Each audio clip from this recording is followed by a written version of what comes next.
Our next presentation is going to be a team effort. Professor Jean Galvin has been the chief librarian at Queensborough Community College for 2 years. Prior to this position, she spent 17 years on the library faculty at another community college. Devin McKay is an associate professor at Queensborough. In her 19 years at Queensborough, she's worked in both technical and public services and also served as acting chief librarian. Devin has 2 master's degrees from St. John's University, Jamaica, New York, one in library science and one in English literature. And Sheila Beck is an associate professor in charge of acquisitions and has been at Queensborough for 7 years. The title of their presentation is Spinning Straw into Gold, a 21st Century Library Transformation.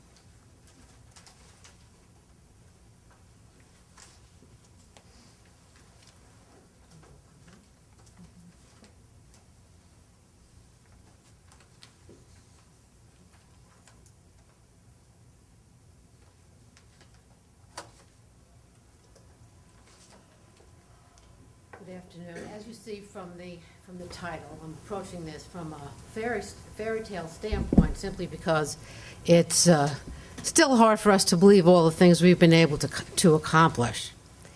Once upon a time, there was a golf course that became a college. The college needed a library, and so one was built. The first slide. Okay, this is the construction of the library steps, which is it always amazes me because there's just nothing around it except, I guess, leftover golf course. The next slide. This is the library building actually under construction. And then the next slide. That's the inside of the library as it was being built. As you can see, it's 1966. For a while, the library thrived. The 4 floors of the library building housed a reference floor, a floor that held circulating books, a floor for reserved materials and silent study, and a basement that had space for college archives, a library classroom, and storage. Little by little, the library space was reallocated, and the shrinking library became shabbier and shabbier. Aging furniture and shredding dirty carpet created an atmosphere where students hung out on rainy days, but did far more socializing than they actually did studying. Clearly, something drastic needed to be done if the college were to support the 21st century approach to library pedagogy, which is to produce lifelong learners. The next slide. Okay. Queensborough Community College was founded in 1969 as one of the campuses of the City University of New York, serving a multicultural population of students. When QCC opened its doors in 1970, the plan was that it was to become a 4-year school. At that time, money was plentiful for developing a robust collection of books. Next slide. Okay. And periodicals. Next slide. Okay, you can see that certainly is a very old slide. It has our aging red carpet as well as the New York Times Index, which is something I don't know that many of us have seen lately. Ultimately, when we began an initial weeding project in 2006, our collection of books numbered over 100,000. But while our books filled the shelves, most of the students of the 80s and 90s saw the library as a place to kill time and occasionally do a little studying or get help with a research assignment. While the library environment was noisy and uninviting, the mindset of the library staff was unfortunately not especially pro-student a lot of the time. Often librarians would say when they were at the reference desk, next slide, that they were on cafeteria duty, trying to keep noise and eating under control and enforcing library rules. And the library rules were plentiful. No eating, no chat room, no games, no music, no cell phones, and of course, appropriate websites were to be accessed for research only. The next slide. Okay. This was our internet room that we had, I guess, up until 2006, and that was on the first floor of the library, where students could use the computers for whatever they want for recreational purposes. There was no supervision, but there was a timer on some of the computers, and also there were fines to be paid if you went over a certain time. So we tried different things where the computers would shut down after a half an hour or the students started to be fined. But that was the one place they could go in the library to use the computers for whatever they wanted.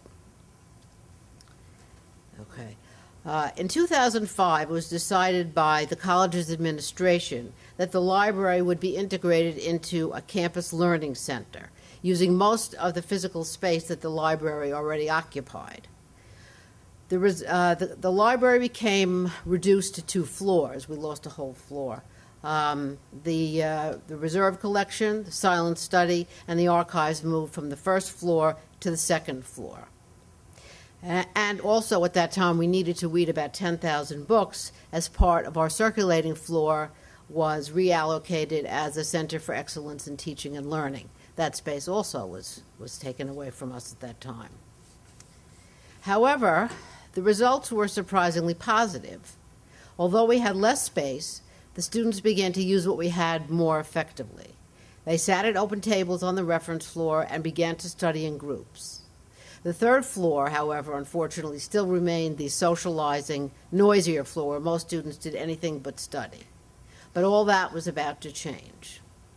In March 2008, I and my colleagues attended a conference in Philadelphia entitled Academic Library Planning and Revitalization. Their presenters were librarians, architects, and campus facilities personnel, as well as some college administrators. Some attendees had whole buildings to renovate. Some had new space, some had large budgets, and some had no budgets at all. The conference gave us many ideas. Since producing information literate students is the core mission of higher education, learning and the space it takes place in are of the utmost importance. After an assessment of what our library's role should be in supporting how students work and learn, we decided to create an environment conducive to both collaborative and individual study. We chose to designate the second floor as a quiet reference floor and repurpose the floor housing our circulating collection, which was the third floor, into a group study floor. Next slide. Okay. This slide shows our first attempt at creating a floor plan for the revised space. You can tell from looking at it that basically we moved stacks into the middle of the floor, and then we surrounded the stacks with tables and chairs to create a learning commons. And you can even see in the corner there, there's a little coffee cart, which was a very radical idea for us at that time because we always had said no eating or drinking in the library. Well, the college administration thought this was so acceptable that when they discussed it with the food service on campus, everybody decided that it would be a great idea to open a little Starbucks cafe right outside the library. So we walk into the library in the morning in the lobby, and there's our coffee. And the students are thrilled, and certainly the library faculty are thrilled, and these food services are thrilled because they are really raking in a lot of money from this idea. So that was all from that tiny little idea about putting a coffee cart there. Anyway, we began with this floor plan, and we decided to start weeding because that was something that was going to be absolutely necessary to this project.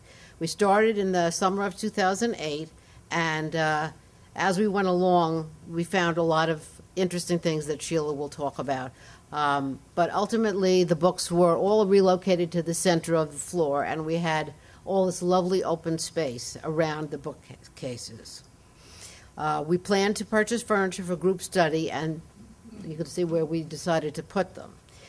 At this point, before we did any more than just the weeding, we presented our ideas to the college administration. In addition to our own arguments for the changes in the library, we used 2 particularly effective quotes from the library literature. And I just love to quote library literature, so bear with me, okay? This first article is written by Jeffrey T. Freeman, and it's entitled, "The Library as Place, Changes in Learning Patterns, Collections, Technology, and Use." Libraries have long been relatively static buildings, and their planning and design were primarily devoted to the preservation and security of materials and to the efficiency of the library collection services. Prime space was routinely reserved for processing materials. Given this long-standing practice, it is no surprise that the traditional library we inherit today is not the library of the future. To meet today's academic needs as well as those in the future, the library must reflect the values, missions, and goals of the institution of which it is part, while also accommodating new information and learning technologies and the ways we access and use them. And a second quote from an article entitled, "From the Ashes of Alexandria, What's Happening in the College Library" by Sam Demas, where he says, "Higher education supports libraries as essential components of the academic infrastructure, but its view of them is often rather narrow and technocratic. As the landscape of scholarly communication and of learning and teaching changes, it will require imagination and collaboration across the academy to optimize and leverage its enormous investment in libraries.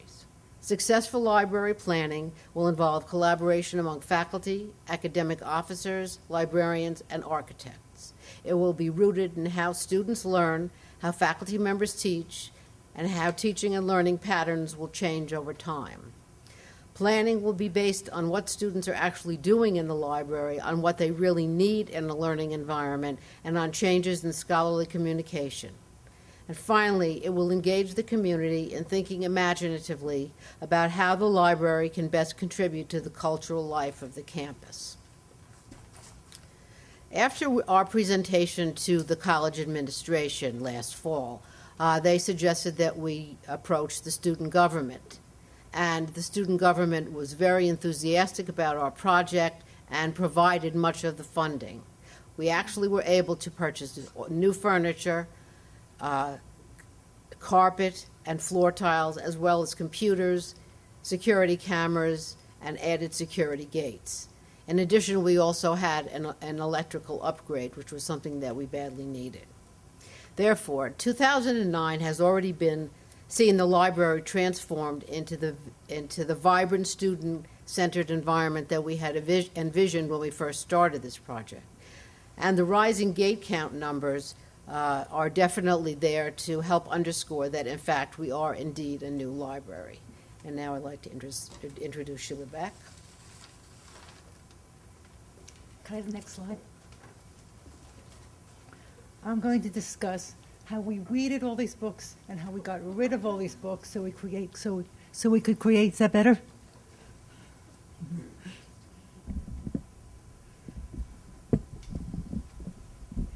Is that better? Okay. I'm going to discuss how we weeded and got rid of all these books so we could create a new space. I need the next slide. We were faced with 100,000 books that we needed to reduce down to approximately 75,000 books so we would have space. And the issues we considered were how to select the books, what to do with the books, what would the college community let us get away with, and how do we reorganize the remainder? Because we were terrified of what the college community would say about us dumping out these books. Next slide. And then the next one. We did this because we needed the space. Next slide. We needed a cleaner environment. The peak of the acquisitions budget was in the 70s before New York City went broke in 76. So the budget then went from $100,000 for acquisitions down to zero. It has never come back up to that level of purchasing. So many of these books were old, dusty, and inappropriate. We had graduate level math books that made no sense in a community college. We had books on how to fix black and white TVs, which also made no sense in 2008. Next slide. Next slide. And we needed to be more physically attractive. Our building and furniture date from 1965. So all of the furniture was unattractive. There was no seating. We were certainly not prepared for anything resembling collaborative learning. There was one group study space in the entire library, and it was either the nursing students or the chemistry students. Nobody else had a chance. Next slide. The question is, what do you do with all these books? One, we had huge dumpsters that Buildings and Grounds gave to us, and we toasted the books in the dumpsters and pulled out the slips with the barcodes, and we're still deleting. So the 25,000 books I'm talking about is just my estimate, but it was many, otherwise we couldn't have got them back onto the shelves. We all stood on the loading dock behind the library, throwing them into a New York City recycling dumpster, because paper is something you recycle, because we ran out of space on book trucks and dumpsters to put these books, and we were the labor. We had nobody helping us in that aspect. Books went. We had somebody who didn't support the project who spent her time dumpster diving, taking out books that we had thrown out, figuring that we needed them, and that became the free pickup for students and faculty. We sent out lists within CUNY for other colleges who wanted books and got criticized because they weren't going to our faculty first. So this is faculty that never stepped into the library and never took out a book. So, right, so now the list go first faculty, and we're still doing this. And then within other CUNY libraries, somebody was on a listserv for New York City teachers, and there was a call for books for incarcerated youth, so we sent whatever we could to them. One of the chief librarians has a connection to Cuba. We're not quite sure what the connection is, but books are going there. There's an adjunct librarian at one of the other community colleges who has a connection to a group that sends a container of books per year to China, because China was walled off for so many years. They're missing Western thought for many years. And we were sending books to him until his chief librarian said he really didn't appreciate boxes of books hanging around that weren't going into his collection. So we now have a group of men in their 70s, 80s, and 90s coming to box books so they could go off in a container to China. Next slide. We had traditional weeding assignments, and some people weeded better, some people weeded worse, and some people, when they realized they were reshelving all these books, were more aggressive weeders. And the last hasn't been taken out on this century. We changed computer systems, and we found books that didn't have barcodes for the current computer system, so we knew they hadn't been taken out in at least 20 years. And some of them belong to other CUNY libraries and private colleges, to which we return them. Next slide. That's an example of a room full of books. Next slide. This is when we were putting the books back on the shelves. We were sorting by the first two letters of LC, because we were the ones who weeded them. Then we were the ones who, as the guys from Buildings and Grounds laid the tile, were pulling them off the shelves and begging them to reconstruct shelves so we could have someplace to put them. We had books on the windowsills, we had books on the floors, we had books on the reference desks, every place. And we had middle states coming. So we had to get everything at least casually shelved. And the command center for middle states was in the library on the floor that we were doing all this on. Next slide. And that's when we had a collapse. The weight wasn't even, nobody got hurt, but everything went down. Next slide. Before we decided that every book was going to have to be reshelved.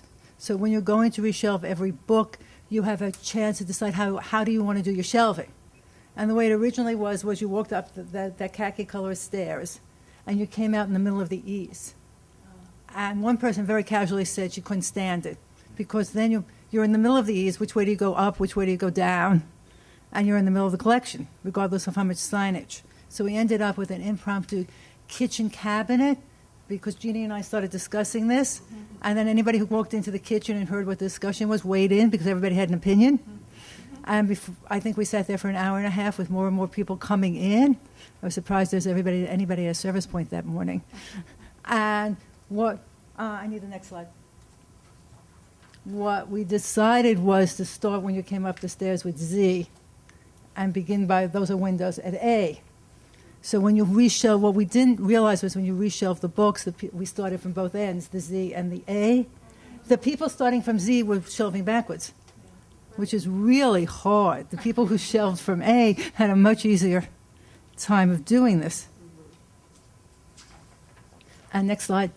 And we had complaints such as this one where the woman wants to know if you need special access to be able to get some books, because when we send out these lists, it's first come, first serve.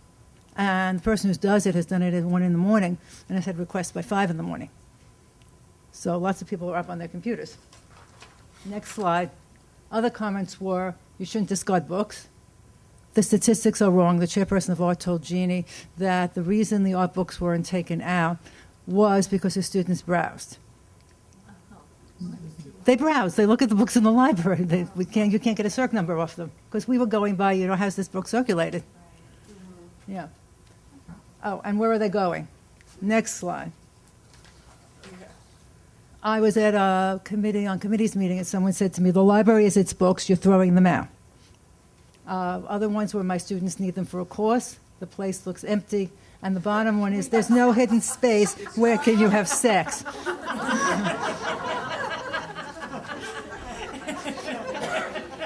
Because by compressing all the bookcases to the middle and creating a perimeter, there's no corners.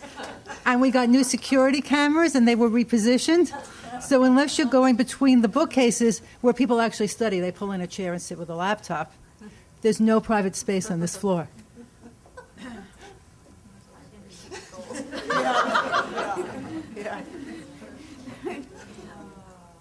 Could I have the next slide, please?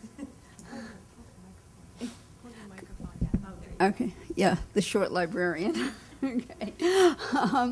What we learned that people care about libraries. We learned that our own staff cared a lot more than we thought they did. We learned that the administration cared more than we thought they did. Our original way of getting money was we got from the student government. As things began to move, an administrator would walk through and say, those study carrels are really old. I say, yeah, I know, but they weren't in our budget. And new study carrels materialized. We got a fair amount of things from administration so that it worked out to about a $250,000 project, about half of it coming from the student government and the other half gifts from administration. They were also the ones who persuaded the campus food service to do some remodeling in our vestibule so that they could build the Starbucks, and it's really lovely and popular, and of course the administrators are loving that coffee too. So we found out people care more about libraries. We also found out that our faculty kind of need some education about libraries. They were the ones who got really upset about our throwing out the books. We found out that if you're brave and foolish enough, maybe, you can do this on a shoestring. We also found out that you can't have too many book trucks. They say you can't be too rich or have too many shoes. You can't have too many book trucks. It's going to take longer than you think. And considering that a lot of the people who were doing this were over 50, lots of liniment. Could I have another slide, please? As I said, book carts, never enough book carts. Our situation was that we were going to be moving books in a library that was open. We did some of the moving, and they did the tiling on the 3rd floor during January when we have a mini session so that there are fewer people around, but we're never without people. And it was hard because I would walk around in the morning and all the book trucks were full, and they knew if I found all the book trucks full, there was going to be a problem, and they better do something about it fast. You just can't have enough. It would have been nice to have a space consultant because basically we were our own space consultants, but we knew when we came back from Philadelphia that if we'd asked for a space consultant, we would get nothing. Would have been nice to have professional library movers, some outside help. We knew that wasn't going to happen, but we were brave or foolish enough to say, we're going to do this. Once we got the initial commitment of money, we can just do the rest of it. A timeline would have been nice, but I was told at the beginning, the buildings and grounds crews are going to lay the tile and do a lot of the physical work. And by the way, if it snows, you won't see them for a couple of days because they'll be out plowing. What would I have done differently? We weeded, and as Sheila said, you had to wait till people got on board with the idea that these books haven't been used in 20 years. Do they really deserve prime real estate in a community college library? Or do we want to give them away? We are actually going to store a small part of the collection in the basement, and that we'll begin to do later this month. It's still around because some things we thought were too good to get rid of, but we know they're not used every day. So doing it ourselves was a challenge. You have no idea. We knew we had to face that, but a timeline would have been more helpful. I had expected that, they'll start laying the tile and then they'll disappear, and that's when we'll shift. We've finally gotten through weeding. We'll start shifting as they're laying the tile because they'll go away for weeks on end. Well, that didn't happen. That particular part of the winter, last winter in New York, we didn't have much snow, and those guys were around, and they would be coming to my office saying, you got to move more books, get some people up there. The other challenge we faced was it was our own staff. They're all unionized. How it happened that almost everyone bought into it, to the point. My favorite story is the 70-year-old adjunct librarian who offered to come in without pay to move books, just because she'd worked for a number of years in the library and she just loved what was going to happen. I said, yeah, I will find money to pay you. And she was amazing. She has much more energy than I do. So what we found was, that, if we can go to the next slide, that even if you can't do it in an ideal way, you have all these challenges. I think if you want to do it enough, you can, as the last speaker, you can do it on next to nothing, or we had a little more money than she did. We managed to offer uninterrupted service throughout our project, even if for a while we did have to close our circulating stacks to the students because we had no furniture. We had hanging wires, we had books all over the place, but our librarians and our staff just went up and paged books. And one day some students said, we really need to sit and read these reserve books, and we can't find any seats. And I had a couple of chairs on the third floor, and I said, okay, today I guess the circulating floor reopens. Come with me and I'll find some chairs for you. The good news is that the students love it. Could we have the next slide? You talked about putting things near the windows. One of the first things I thought of when we started this project is I have windows on two sides of my office. There are windows on two sides of the circulating floor. We had books next to the windows, and we had the students. So now we have students next to the windows. The students love it. Devin pointed out that our gate count has gone up at the same rate or at a higher rate. The number of security incidents has gone down. We don't know where the students who used to play music eat Big Macs. Where they are anymore, we don't know where they've gone, and we don't know where these students used to be, but they're here working. They've taken all the seats, and although we thought we would never, ever get finished, could I have the next slide? On March 25th, our last book was shelved. That's my secretary. We let her put up the last book.